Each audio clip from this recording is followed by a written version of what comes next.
Hola amigos, ¿cómo les va? Yo soy un sembrador y todos somos sembradores en el campo del Señor.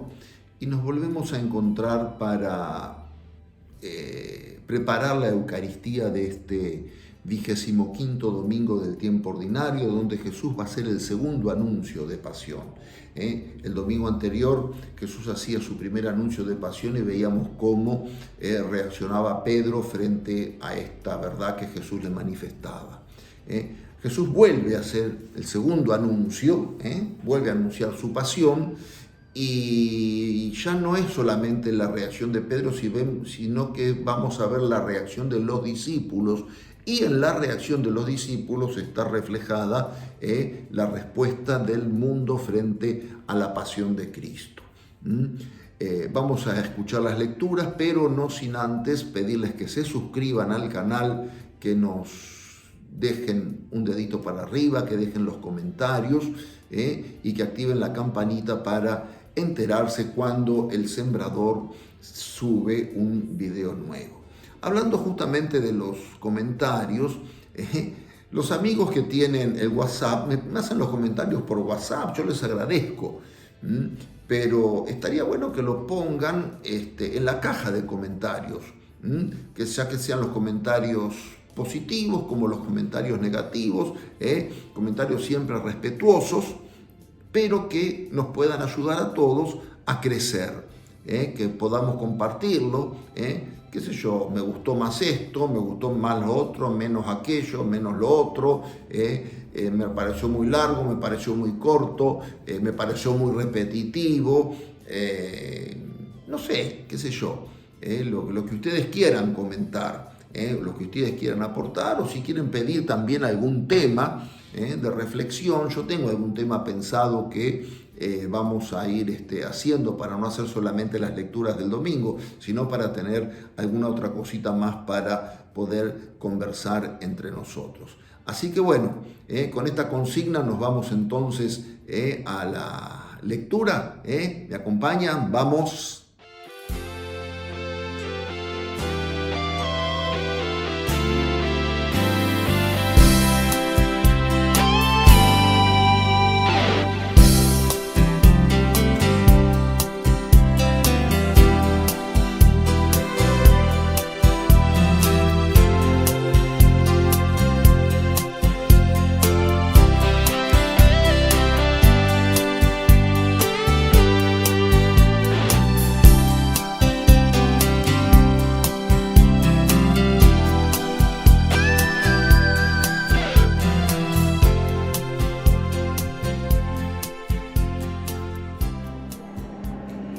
Lectura del libro de la sabiduría.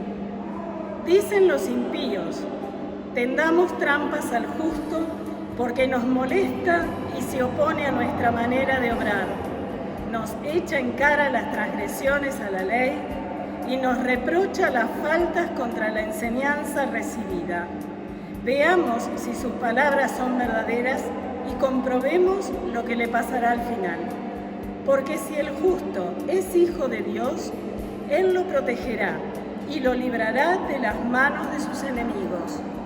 Pongámoslo a prueba con ultrajes y tormentos, para conocer su temple y probar su paciencia. Condenémoslo a una muerte infame, ya que Él asegura que Dios lo visitará. Palabra de Dios. Te alabamos, Señor.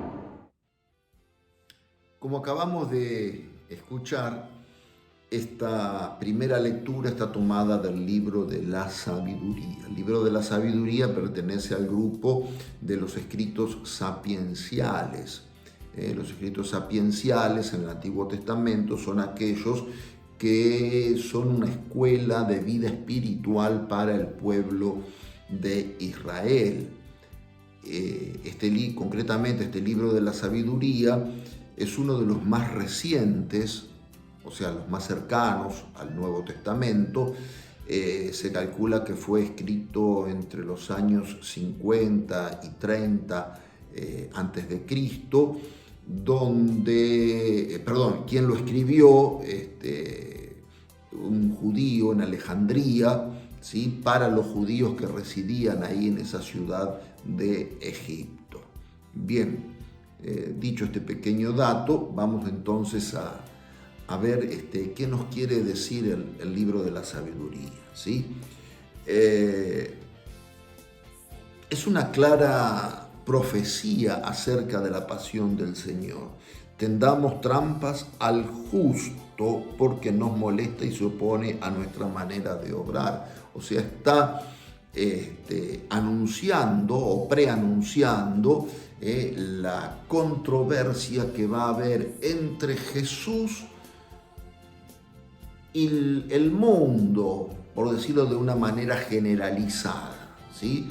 El mundo, entiéndase, los judíos, los fariseos, aquellos que, o sea, no son solamente los judíos, como uno dice muchas veces, porque también había muchos judíos que adhirieron al mensaje del Evangelio, ¿sí? Hablemos de los fariseos, de los doctores de la ley, etcétera, que como vemos muchas veces en el Evangelio, dicen, y para ponerlo a prueba le hicieron tal pregunta, para ponerlo a prueba le dijeron tal otra cosa. O sea, los fariseos que trataban de buscarlo, de descubrirlo a Jesús en alguna de sus afirmaciones, de hacerlo tropezar en alguna de sus afirmaciones. Dice, se opone a nuestra manera de obrar.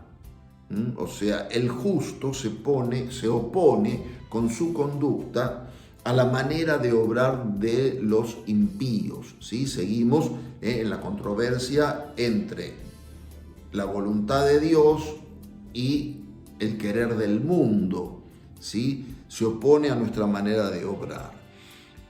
Nos echa en cara las transgresiones a la ley. Fíjense, vamos descubriendo, ¿sí?, cómo la conciencia del mundo es interpelada por las actitudes que tiene el justo. Nos reprocha las faltas contra la enseñanza recibida. Veamos si sus palabras son verdaderas y comprobemos lo que le pasará al final. O sea, el mundo permanentemente poniendo a prueba el mensaje del Evangelio. El mundo poniendo permanentemente a prueba el mensaje de Dios. Dice, Él lo protegerá y lo librará de las manos de sus enemigos. Pongámoslo a pruebas con ultrajes y tormentos para conocer su temple. Va hablando, ¿no es cierto? Va preanunciando la pasión del Señor, para conocer su temple y probar su paciencia. Condenémoslo a una muerte infame, ya que él asegura que Dios lo visitará. Está preanunciando todo lo que Jesús dice acerca de su anuncio de pasión. El Hijo del Hombre va a ser entregado en manos de los pecadores, etcétera, etcétera, resucitará el tercer día. Condenémoslo a una muerte infame porque asegura que Dios lo resucitará, lo visitará, dice acá concretamente, lo visitará. Ese visitará se refiere concretamente a la resurrección de Jesucristo. O sea, la muerte infame, la muerte ignominiosa, es la muerte de cruz. La muerte de cruz a la que se somete Jesús por obediencia al Padre, como lo habíamos visto el domingo pasado. La muerte de cruz es una muerte ignominiosa, es una muerte vergonzosa, es una muerte que cobra todo un sentido religioso y social en la época. ¿Por qué? Porque se consideraba que el condenado a muerte en cruz era el maldito de Dios. Era el maldito de Dios. Nosotros vamos a encontrar que en el libro del Deuteronomio, en el capítulo 21, versículo 23, dice, su cadáver no quedará en el árbol durante la noche, sino que lo enterrarás ese mismo día, porque el que está colgado de un árbol es una maldición de Dios. Y tú no mancharás el suelo que el Señor tu Dios te da como herencia. ¿Sí? Y la carta a los Gálatas, en el capítulo, creo que es en el capítulo 3, versículo 20, en Gálatas 3:13, tengo acá mis machetes, mis apuntes, en Gálatas 3:13 cita acá el libro del Deuteronomio refiriéndose a Jesús y dice: maldito el que cuelga del madero, pero no porque el Señor sea maldito, sino porque es maldito a los ojos de la sociedad. Por eso dice: condenémoslo a una muerte infame. Esa muerte infame implica que aquel que es crucificado, la sociedad entonces lo consideraba maldecido por Dios. Lo consideraba maldecido por Dios. Por eso que el ultraje al que es sometido el justo, es decir, Jesús, el ultraje al que es sometido el justo, Jesús, llega hasta ese punto. Llega hasta ese punto. O sea, si analizamos la pasión del Señor, encontramos los insultos, los escupitajos, los golpes, los latigazos, la corona de espinas, el cargar con la cruz, la burla social, exponerlo al ridículo, exponerlo a la vergüenza moral de sacarle toda la ropa y crucificarlo desnudo, ¿sí? Y a todo eso sumarle el pensamiento de que al verlo colgado de la cruz, el pueblo judío lo consideraba como el maldito de Dios, Un sentimiento que hasta, si se quiere, el mismo Señor lo experimenta.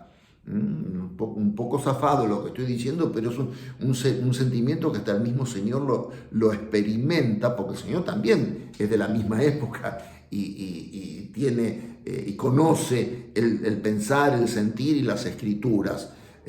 Entonces, por eso va a decir: Dios mío, ¿por qué me has abandonado? Porque experimenta el abandono de Dios, esa maldición que el pueblo tiene en su corazón para con el Señor y que considera que el crucificado es el maldito de Dios. Eso Jesús lo experimenta en su corazón. O sea, el tormento de la cruz no es solamente el dolor de los clavos, no es solamente el dolor de los clavos o la sangre que se derrama por la coronación de espinas, sino que hay todo un encuadre social, moral, que es mucho más doloroso para el Señor, que el dolor físico. Es mucho más doloroso para el Señor que el dolor físico. Nosotros muchas veces vemos, decimos: ay, qué lindo crucifijo, es una obra de arte, tal cosa, tal otra, pero el crucifijo tiene todo, o sea, tiene toda una carga detrás, que la mente del hombre no alcanza. O sea, el misterio de la cruz es tan profundo, tan grande, tan insondable, que la mente del hombre no alcanza a terminar de descubrirlo. O sea que si sabíamos que la cruz era un tormento, como dice acá el libro de la sabiduría, una muerte infame, si sabíamos que la cruz era una muerte infame, sumémosle esto, era el Señor colgado en la cruz, socialmente era considerado como el maldito de Dios. El Señor es mi apoyo verdadero.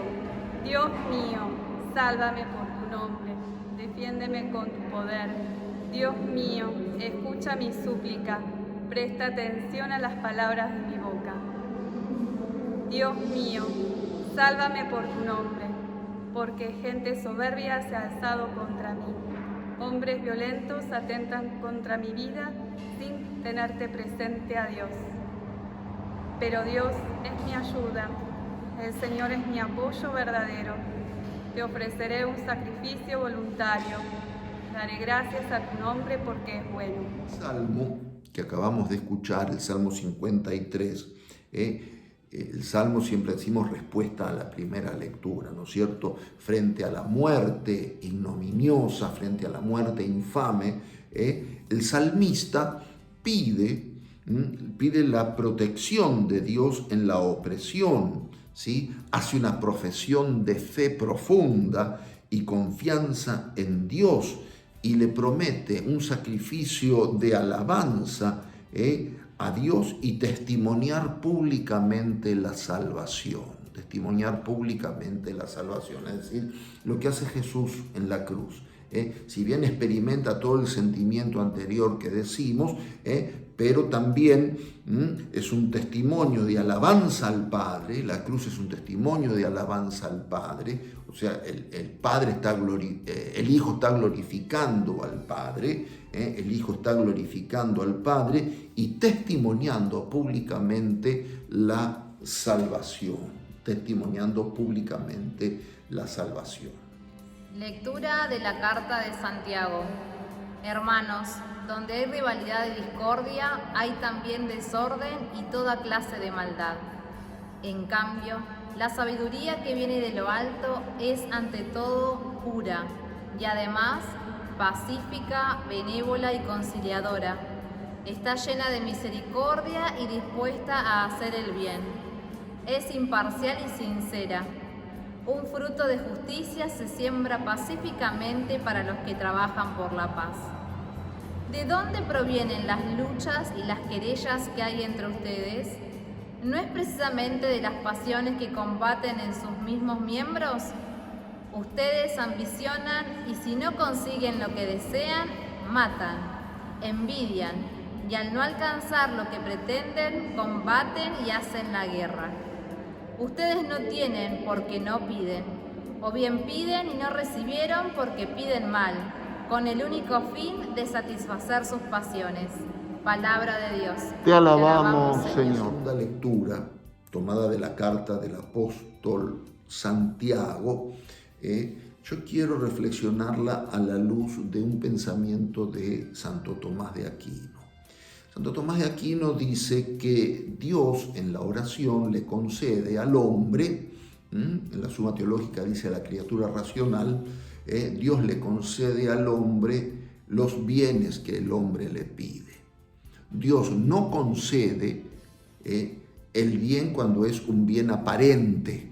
¿Qué significa un bien aparente? Cuando el hombre pide algo pensando que lo pide bien, pero en realidad detrás de eso no hay un bien. Entonces la sabiduría infinita de Dios sabe que detrás de eso no lo va a conducir al hombre a su finalidad, a la salvación, etc. Entonces Dios no concede. Muchas veces oramos, como dice acá la carta del apóstol Santiago, ustedes piden y no reciben porque piden mal. Pedir mal significa esto, ¿no es cierto? Pedir mal significa, muchas veces pedimos un bien, pero Dios sabe que detrás de ese bien no existe la finalidad de la salvación. No existe la finalidad de la salvación. Todas las cosas que el hombre pide a Dios y las oraciones que Dios escucha para el hombre son todas con miras a la salvación. Por eso muchas veces cuando pedimos bienes temporales y no los conseguimos, es porque en la sabiduría de Dios está el conocimiento de que ese bien que nosotros estamos pidiendo no nos va a llevar a la salvación, no nos va a llevar a la salvación. Inclusive a veces pasa, inclusive esto pasa con la salud. A veces el hombre pide la salud, pero no le conviene su salvación espiritual la salud, por eso Dios no la concede. O porque muchas veces el hombre está en una instancia final en su vida y la gente, los familiares, cuánta gente hay que se enoja con Dios y dice, yo le pedí a Dios que mi padre no muriera, padre, y mi padre se murió, y mi padre... Bueno, tu padre se murió, tu padre se fue al cielo, porque Dios vio que era mejor llevárselo con él, que estuviera con él. Siempre es mejor estar con Dios, siempre es mejor estar con Dios. Pasa que el ser humano está tan aferrado a esta vida, está tan aferrado a esta vida, tiene los pies tan puestos sobre la tierra, que muchas veces no tiene el pensamiento puesto en Dios. Entonces tenemos que saber poner primero el pensamiento en Dios y después los pies sobre la tierra. Hay muertes que muchas veces no las entendemos, pero que si están en el designio de Dios, Dios sabe que eso es para la salvación del alma de aquel que se va con Dios, Por eso no nos enojemos con Dios cuando Dios no nos concede lo que le pedimos. Y estoy hablando de la vida y de la muerte como un caso límite en la vida del hombre. Tenemos que saber pedir siempre el bien. Y hay veces, si estamos pidiendo equivocadamente, Dios no nos concede. Tenemos que pedirle al Señor la sabiduría para poder discernir esto. Para poder, Señor, que siempre te pida los bienes convenientes a mi salvación, que siempre te pida los bienes convenientes a mi salvación personal, que siempre te pida los bienes convenientes a mi salvación personal. Y lo otro es ya pedir mal, decididamente pedir mal. Hay gente que tiene la cara muy dura y es capaz de pedirle a Dios el mal para los enemigos. Amen a sus enemigos, dice Jesús en el Evangelio. Nunca jamás Dios te va a conceder el mal para el enemigo. Hay veces veo algunas devociones entre comillas, no son devociones, son creencias de algunos santos, no quiero nombrar a ninguno en particular, pero y uno me dice, padre, me regalaron esta estampa, ¿qué le parece esta oración? ¿Qué sé yo? Entonces yo empiezo a leer la oración y empieza a pedir, y en un momento que pide, y te pido la muerte y que le vaya mal a todos los que me odian, y lo he leído, no estoy inventando, lo he leído. No, esto no es de Dios. El Evangelio es, hagan el bien a los que los persiguen, perdonen al enemigo, pongan la otra mejilla. Es la enseñanza de Jesús en el Sermón de la Montaña. Por eso, siempre pedir y pedir bien. Pidan y se les dará, busquen y encontrarán. Pero lo primero que tenemos que pedirle al Espíritu Santo es que nos dé el discernimiento de qué es aquello que es necesario para nuestra salvación. Acuérdense del rey Salomón. El rey Salomón no le pidió ni oro ni plata al Señor, sino que le pidió sabiduría para gobernar. Y eso dio gloria a Dios, y Dios le concedió la sabiduría suficiente. Del Evangelio según San Marcos. Jesús atravesaba la Galilea junto con sus discípulos y no quería que nadie lo supiera, porque enseñaba y les decía: el Hijo del Hombre va a ser entregado en manos de los hombres, lo matarán y 3 días después de su muerte resucitará. Pero los discípulos no comprendían esto y temían hacerle preguntas. Llegaron a Cafarnaúm y una vez que estuvieron en la casa les preguntó: ¿de qué hablaban en el camino? Ellos callaban, porque habían estado discutiendo sobre quién era el más grande. Entonces, sentándose, llamó a los 12 y les dijo: el que quiere ser el primero debe hacerse el último de todos y el servidor de todos. Después, tomando a un niño, lo puso en medio de ellos y abrazándolo les dijo: el que recibe a uno de estos pequeños en mi nombre, me recibe a mí. Y el que me recibe, no es a mí al que recibe, sino a aquel que me ha enviado. Palabra de Dios. Te alabamos, Señor. Este evangelio que acabamos de escuchar, Jesús vuelve a hacer el anuncio de pasión. Aquí en la versión de San Marcos, conocido como el segundo anuncio de pasión. Y si bien el otro estaba, el domingo pasado estaba todo el tema de Pedro, de lo impulsivo que es Pedro, y qué sé yo, y cómo se liga el reto de Jesús. ¿Ven? Como decíamos recién en la carta de Santiago, Pedro le estaba pidiendo a Jesús, pero Pedro estaba pidiéndole un bien aparente, pero Jesús sabía que lo que estaba pidiendo Pedro no era no era para la salvación, por eso que lo reprende y no se lo concede. Bien, volvamos entonces aquí. Dice que iba con los discípulos, ¿sí?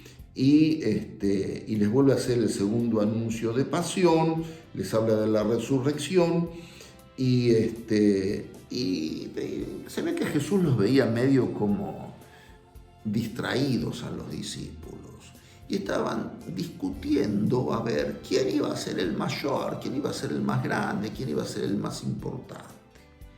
Y esto es realmente indignante, si me permiten la expresión. Es realmente indignante, porque el Señor hace un primer anuncio de pasión, ¿sí? Hace un segundo anuncio de pasión. En el primero, bueno, lo de Pedro, ya dijimos, ¿sí? Segundo anuncio de pasión. Los discípulos están en otra. Jesús diciéndole que va a morir para la salvación de ellos. Jesús diciéndole que va a resucitar, que les va a comunicar la nueva vida. O sea, exponiéndoles a los discípulos Jesús una doctrina de amor y de salvación, pero ellos estaban preocupados de saber quién de ellos iba a ser más importante en el reino de los cielos, en el reino de los cielos, en el reino de Jesús. Yo no sé si entenderían mucho el tema del reino de los cielos. Ellos entenderían que Jesús quería fundar un reino, vaya a saber qué, entonces a ver quién iba a ser el más, quién iba a ser el más importante, quién iba a ser el más importante. Y Jesús le dice, no, el más importante en el reino de los cielos es el que es sencillo, es aquel que es capaz de captar mi mensaje, por eso que pone a un niño como ejemplo. El niño tiene una psicología de sencillez. Según el Evangelio, todo lo relacionado con la sencillez es con el niño, ¿sí? Por eso el que tiene el corazón sencillo, ese va a ser el más importante en el reino de los cielos. Acuérdense de la oración de Jesús. Te alabo, Padre, Señor del cielo y de la tierra, por haber ocultado estas cosas a los sabios y a los prudentes, es decir, aquellos que se creían que iban a ser los más importantes, y habérselas revelado a los pequeños, a los humildes, a los sencillos. Es todo, en la Sagrada Escritura es todo sinónimo: niño, pequeño, humilde, sencillo. Es todo sinónimo en el pensamiento del Señor esto. Nosotros hoy día decimos un niño pequeño, o un adulto humilde y sencillo, podemos decir. En el pensamiento del Señor no, niño, humilde, sencillo, pequeño es todo sinónimo. Y es aquel que va a heredar el reino, es aquel que va a ser más importante en el reino, es aquel que se hace el servidor de todos. Por eso que estamos para servir.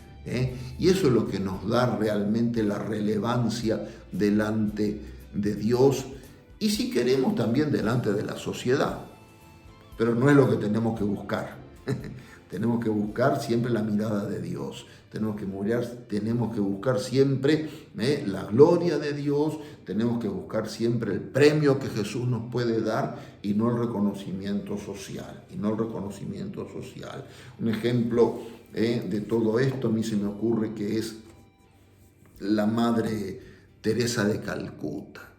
Madre Teresa de Calcuta, fíjense que ella se caracterizó en toda su vida por vivir la caridad en grado heroico, ¿sí? Por vivir la caridad en grado heroico, con los más desprotegidos, con los más pobres entre los pobres, como decía ella, ¿sí? Y eso le mereció delante de Dios,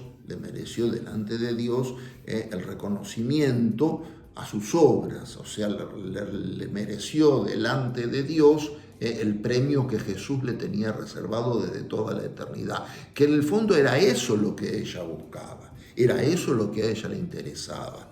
Ella nunca atendió a un pobre, ella nunca socorrió a un pobre por un reconocimiento social. El reconocimiento social vino después, y yo no conozco mucho no conozco en profundidad la vida de la Madre Teresa, pero tengo entendido que el reconocimiento social le gustaba poco y nada le gustaba, ¿no? O sea, ella por amor, por simpatía, por condescendencia, etcétera, accedía a las entrevistas de los periodistas, de todos los que la iban a ver. Pero la mejor entrevista, el mejor periodista que podía tener la Madre Teresa y al cual le daba las notas exclusivas y al único que le rendía cuentas era el Señor. Y eso fue lo que la hizo santa, eso fue lo que la hizo realmente importante en el reino a la Madre Teresa. Se me ocurrió poner el ejemplo de la Madre Teresa como podemos poner el ejemplo de cualquier santo. Como podemos poner el ejemplo de cualquier santo que sabe vivir en grado heroico la caridad y la humildad, entonces es reconocido en el cielo como el más importante. Y es ahí donde tiene verdadero sentido la entrega del Señor para vos y para mí. Ellos, mientras estaban discutiendo el grado de importancia entre ellos, fíjense que la pasión del Señor le entraba por un oído y le salía por el otro, que venían discutiendo por el camino mientras yo les estaba anunciando la pasión, a ver quién era el más importante. No, pero no pasa por ahí el Evangelio, no pasa por ahí el Evangelio. El Evangelio pasa por tener una conciencia clara y profunda del misterio de Cristo en mi vida, por tener una vida en Cristo, por tener una vida en Cristo. Punto y aparte. ¿Por qué digo punto y aparte? Estoy entusiasmado con una lectura que acabo de retomar en cierto sentido, que es,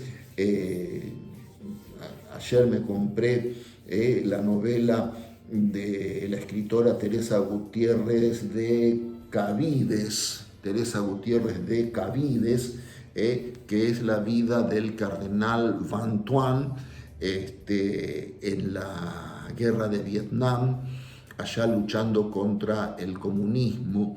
Yo tuve la oportunidad de leer un librito muy pequeño, muy extremadamente conmovedor y que, en fin, que me gustó muchísimo. El otro día fui a la santería a comprar vino de misa.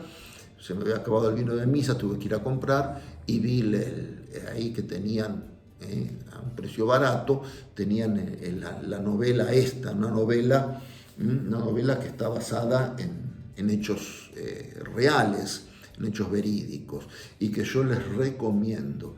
La novela se llama Libre entre rejas. Así que bueno, por eso que se las estoy mostrando, para que la lean, ¿sí? Para que la lean, porque es muy importante. Tiene el profundo sentido de la libertad interior, la libertad interior que estamos tan necesitados hoy día de ejercer y de tener. Esto de ser libre entre rejas, yo no sé si muchos de ustedes lo saben, yo soy capellán en la cárcel de Olmos, en la Argentina, es la cárcel más grande de la República Argentina. Somos 3 capellanes que estamos trabajando ahí. Ahora un poco frenados por el tema de la pandemia, vamos trabajando de a poquitos internos, vamos dando las catequesis, así, en la medida en que se puede, ¿verdad?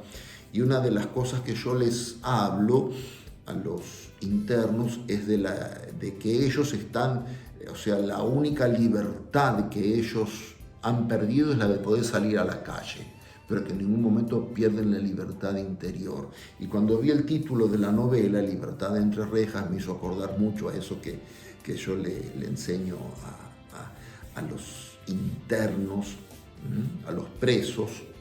A muchos no les gusta la palabra a los presos, pero es la que Jesús usa en el Evangelio. Estuve preso, dice Jesús. Y yo les enseño a ser libre entre rejas. Con la gracia de Dios trato de llegar a ellos desde ese punto de vista, ser libres entre rejas. Bueno, nada más. Nos estamos viendo, si Dios quiere, para el próximo video. Y bueno, suscríbanse. Bien, suscríbanse, así nos ayudan a sembrar la semilla de la palabra. Que Dios los bendiga a todos. Chao.